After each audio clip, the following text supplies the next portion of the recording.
इसमें हम बात करेंगे अभी कोलिजन के बारे में, जो कि कोलिजन हमारा इलास्टिक भी हो सकता है, इनइलास्टिक भी हो सकता है। तो इसका जो डेफिनेशन है, a collision in which two particle move together after collision is called completely elastic. मान लीजिए कि ये दो पार्टिकल है आपका, एक का मास m1 है और दूसरे का मास m2 है। ये यहाँ से आया और आके यहाँ कोलाइड किया, और कोलाइड करने के बाद ये दोनों चिपक गया और दोनों साथ साथ मूव करने लगा। तो इस केस में कहेंगे ऐसा कोलिजन को कंप्लीटली इनइलास्टिक है। इस केस में आपका जो इनिशियल काइनेटिक एनर्जी है और ये फाइनल काइनेटिक एनर्जी है, ये सेम नहीं होगा। तो ऐसे कोलिजन को हम कंप्लीटली इनइलास्टिक कहेंगे। अब दूसरा कोलिजन है जिसको कहते हैं इलास्टिक कोलिजन। इसमें initial kinetic energy is equal to final kinetic energy, यानी ये बॉडी है, ऐसे दो मासेस हैं, m1 और m2 है, पार्टिकल है, ये जा रहा था ऐसे v1 वेलोसिटी से, मान लीजिए ये रुका ही हुआ था। तो कोलिजन के बाद ये दोनों जो है ये टकराए, यहाँ पे दोनों कोलाइड किया, कोलाइड करने के बाद फिर दोनों अपना अलग अलग हो गए। तो इस कोलिजन के समय जो काइनेटिक एनर्जी है, ये ड्यूरिंग कोलिजन जो है, ये दोनों का काइनेटिक एनर्जी इनिशियल और फाइनल सेम नहीं रहेगा, लेकिन आफ्टर कोलिजन, जब कोलिजन के बाद जब ये दोनों अलग हो जाएंगे, तो इस समय का इसका काइनेटिक एनर्जी प्लस इसका काइनेटिक एनर्जी ये इनिशियल काइनेटिक एनर्जी के इक्वल होगा। तो ऐसे कोलिजन को हम कहते हैं इलास्टिक कोलिजन है। ड्यूरिंग कोलिजन जो है ये कांस्टेंट नहीं रहता है, कोलिजन के पहले और कोलिजन के बाद ये काइनेटिक एनर्जी कंजर्व रहता है, ये ध्यान देने वाली बात है। अब ये एक डायग्राम दिखाया हुआ है यहाँ, ये इसमें देखिए कि ये m1 मास है, इसका वेलोसिटी इनिशियल v1 i है, i stand for initial.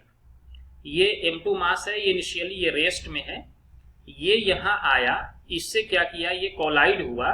Collision होने के बाद क्या हुआ, जैसे ही ये कोलाइड हुआ, कोलिजन होने के बाद कोलिजन होने के बाद ये वेलोसिटी v1f हो गया, m1 मास जो है θ1 एंगल से फाइनल वेलोसिटी v1f से चला गया, और m2 मास जो है θ2 एंगल से v2f वेलोसिटी से चला गया। ये टू डायमेंशनल कोलिजन का एग्जाम्पल है।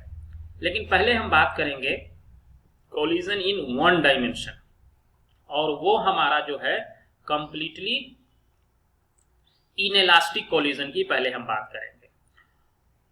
वन डायमेंशन होने का मतलब है कि θ1 और θ2 दोनों जब जीरो हो जाएगा, ये वाला एंगल अगर आपका θ1 और θ2 जीरो हो गया, तो ये लाइन कहाँ आ जाएगा, इस पे आ जाएगा, और ये वाला लाइन कहाँ आ जाएगा, इस पे आ जाएगा, यानी कि ये वन डायमेंशन मोशन हो जाएगा। जब ये कोलिजन वन डायमेंशन में होगा, तो जिस समय कोलिजन हो रहा है, ये मान लीजिए ये जिस समय कोलिजन हुआ, तो ये मास हमारा m1 है, ये m2 है, ये मास जो है इस पर फोर्स लगाएगा, m2 इस पे फोर्स लगाएगा, और m1 भी इस पे फोर्स लगाएगा इस डायरेक्शन में।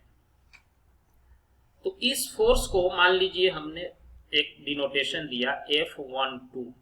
F12 का मतलब है फोर्स एक्सर्टेड, इसको force exerted by second particle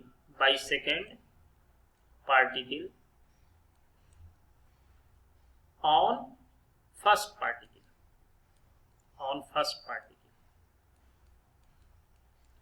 यानी ये सेकेंड वाला पार्टिकल जो पहले वाले पार्टिकल पे फोर्स एक्ट करेगा, उसको दिखा दिया F12 से, देख लिया। उसी तरह से आपका जो है F21 भी होगा, F21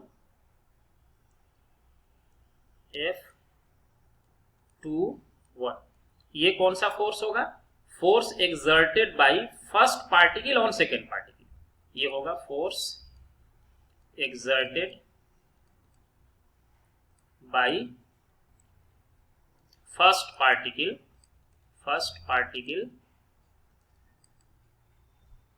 on second particle on second particle. और ये दोनों का डायरेक्शन कैसा है, अपोजिट है। तो न्यूटन्स थर्ड लॉ से ये F12 इक्वल टू हो जाएगा माइनस F21 के, इक्वल है, अपोजिट है, और दो डिफरेंट बॉडी पे एक्ट करना चाहिए तभी Newton's third law. Same body पे अप्लाई नहीं होता है कभी भी न्यूटन्स थर्ड लॉ। ये दो डिफरेंट बॉडी पे एक्ट कर रहा है, ये दोनों इक्वल एंड अपोजिट है। अब एक और डेफिनेशन जो पहले आपने पढ़ा है वो डेफिनेशन क्या है, इम्पल्स का।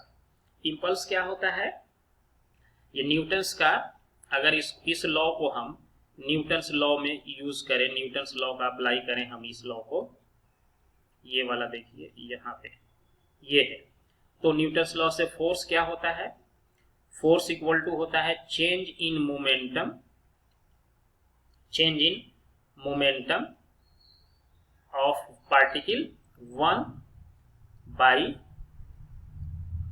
टाइम, और ये होगा change in momentum of particle 2 by time हो जाएगा।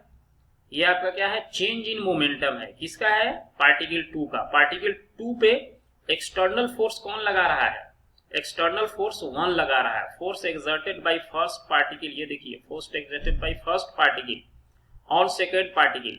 तो सेकेंड पार्टिकल पे जो फोर्स लग रहा है, तो फर्स्ट पार्टिकल लगा रहा है, तो सेकेंड पार्टिकल का मोमेंटम चेंज होगा, क्योंकि इस पे एक्सटर्नल फोर्स फर्स्ट लगा रहा है। और इसका फर्स्ट पार्टिकल का मोमेंटम चेंज क्यों होगा, क्योंकि इस पे सेकेंड पार्टिकल का मतलब m2 फोर्स लगा रहा है।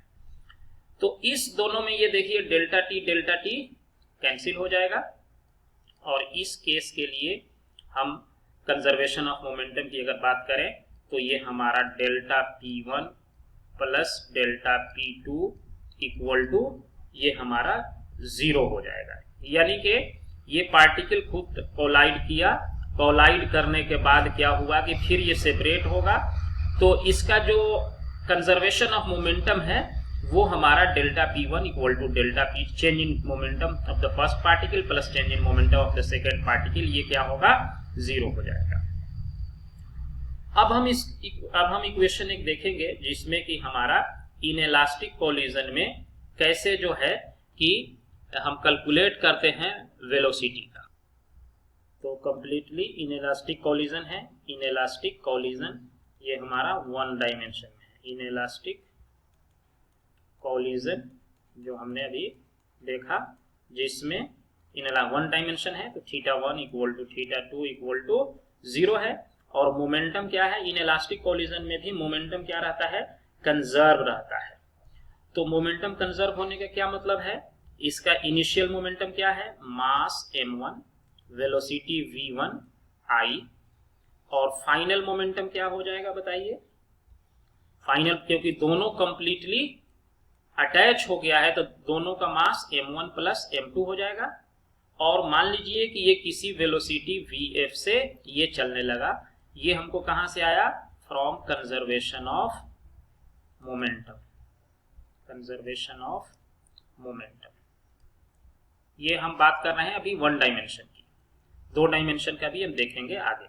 तो इनिशियल मोमेंटम ये था, जब ये बॉडी आया, यहां से आया, ये बॉडी ये रुका हुआ था इनिशियली, ये बॉडी m2 जो है रुका हुआ है, ये m1 आ रहा है यहाँ v1 i वेलोसिटी से, और ये टकराया दोनों, और टकराने के बाद क्या हुआ, दोनों एक साथ कोलाइड होके ये फाइनल वेलोसिटी vf से चलने लगा। इसका मास अब m1 प्लस m2 हो जाएगा, ये चलने लगा। अब ये रिलेशन हमारा हो गया कंजर्वेशन ऑफ मोमेंटम से, तो इसका हम फाइनल वेलोसिटी इसमें निकाल सकते हैं, v final m1 v1 i divided by m1 plus m2, ये निकल गया। यानी कि ये आपका जो है फाइनल वेलोसिटी इसका, ये देखिए m1 by m1 plus m2 multiplied by v1 i। यहाँ हमको m1 भी पता है, m2 भी मास पता है, v1 i initial velocity m1 का पता है, तो ये सब सारे क्वांटिटी पता है, तो इसका हमको फाइनल वेलोसिटी निकल जाएगा। अब दूसरा निकालते हैं कि loss in kinetic energy, loss in kinetic energy. Kinetic energy में कितना लॉस होगा ये हम देखेंगे, लॉस इन काइनेटिक एनर्जी।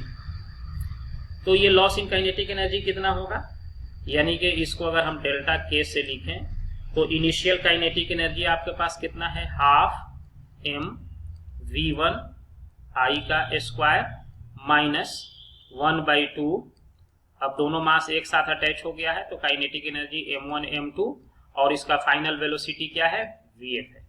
तो ये फाइनल काइनेटिक एनर्जी और ये आपका है इनिशियल काइनेटिक एनर्जी, दोनों का डिफरेंस को कहेंगे loss in kinetic energy.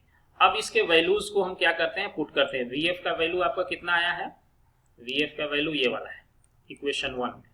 Equation 1 को यूज करके अब हम इसका फाइनल काइनेटिक एनर्जी में पुट करेंगे और देखते हैं कितना आता है। तो change in kinetic energy equal to 1/2 m v1 I का square minus 1/2 m1 plus m2 multiplied by vf का स्क्वायर। vf क्या है, ये है देखिए, तो m1 divided by m2, m1 plus m2, m1 plus m2 का m1 का भी स्क्वायर हो जाएगा, इसका भी स्क्वायर हो जाएगा, इनटू v1 आई का स्क्वायर हो जाएगा। हमने vf का वैल्यू जो है यहां से लेकर के सब्स्टिट्यूट कर दिया। अब इसमें से देखिए ये इसका एक पावर इसमें से कैंसिल हो जाएगा, तो ये हमको क्या बच जाएगा, ये इसको हम जब सॉल्व करेंगे तो अब 1/2 m1 v1 आई का स्क्वायर माइनस 1/2 m1 का square divided by m1 plus m2 multiplied by v1 I का स्क्वायर हो जाएगा। अब इसको इक्वेशन को थोड़ा और हम सिंप्लीफाई करते हैं, इसको थोड़ा और सिंप्लीफाई करिए तो डेल्टा के इक्वल टू कितना आ जाएगा, 1/2 m1 दोनों में से कॉमन है, 1/2 m1 v1 आई का स्क्वायर अगर हम कॉमन ले लेंगे तो यहां बच जाएगा 1 माइनस कितना बचेगा बताइए, m1 तो कॉमन आ गया, एक बचेगा m1 divided by m1 plus m2, इतना ही बचेगा। देखिए ये हमारा आ गया, इसको थोड़ा और सिंप्लीफाई कर दीजिए एलसीएम लेके, तो ये m1 प्लस m2 यहां आ जाएगा, इसमें से माइनस m1 हो जाएगा, तो ये हमको फाइनली आ जाएगा 1/2 m1 multiplied by v1 I का स्क्वायर और ये हमारा हो जाएगा m2 divided by m1 plus m2, ये आ जाएगा। अब देखिए ये इक्वेशन क्या बता रहा है हमारा, ये इक्वेशन आपको ये बता रहा है कि ये क्वांटिटी जो हमारा है ये वाला, ये जो क्वांटिटी है ये टोटल यहां से यहां तक जो निकल के आया, ये वाला पार्ट ध्यान देने वाला है कि ये क्वांटिटी हमारा क्या है, पॉजिटिव है, m2 भी पॉजिटिव है, मास तो प्लस ही होता है, v1 का स्क्वायर कर देंगे तो पॉजिटिव है, यानी सारा क्वांटिटी पॉजिटिव है। यानी इसका change in kinetic energy positive होने का क्या मतलब हुआ कि इस कोलिजन में हमारा काइनेटिक एनर्जी का लॉस हुआ है, यानी कि इनइलास्टिक कोलिजन जब होगा तो उसमें हमारा क्या होगा, काइनेटिक एनर्जी का लॉस होता है, ये काइनेटिक एनर्जी को ये लॉस करता है ये, तो इसीलिए इस कोलिजन को क्या कहा जाता है, इनइलास्टिक, क्योंकि इसमें फाइनल काइनेटिक एनर्जी और इनिशियल काइनेटिक एनर्जी दोनों सेम नहीं होता है, तो इस कोलिजन को हम लोग इनइलास्टिक कोलिजन कहते हैं। नेक्स्ट वीडियो में हम बात करेंगे इलास्टिक कोलिजन का, वो कैसे होता है 1 डायमेंशन में और 2 डायमेंशन में, और दोनों के लिए काइनेटिक एनर्जी निकालेंगे। तो ये हमारा चेंज इन काइनेटिक एनर्जी के लिए जो ये एक्सप्रेशन है, ये पूछा जाता है एग्जाम में कि चेंज इन काइनेटिक एनर्जी, ये 11 स्टैंडर्ड में पूछा जाता है, लेकिन आपको कंपटीशन के लिए पॉइंट ऑफ व्यू के लिए इसको याद करने की जरूरत नहीं है, कंसेप्ट समझना है कि कंजर्वेशन ऑफ मोमेंटम लगा करके और कंजर्वेशन ऑफ काइनेटिक एनर्जी या change in kinetic energy inelastic collision के लगा के हम इस प्रॉब्लम को सॉल्व कर सकते हैं। तो ये हमने 1 डायमेंशन में देखा, अब 2 डायमेंशन में भी देखेंगे ये सारे एक्सप्रेशंस को।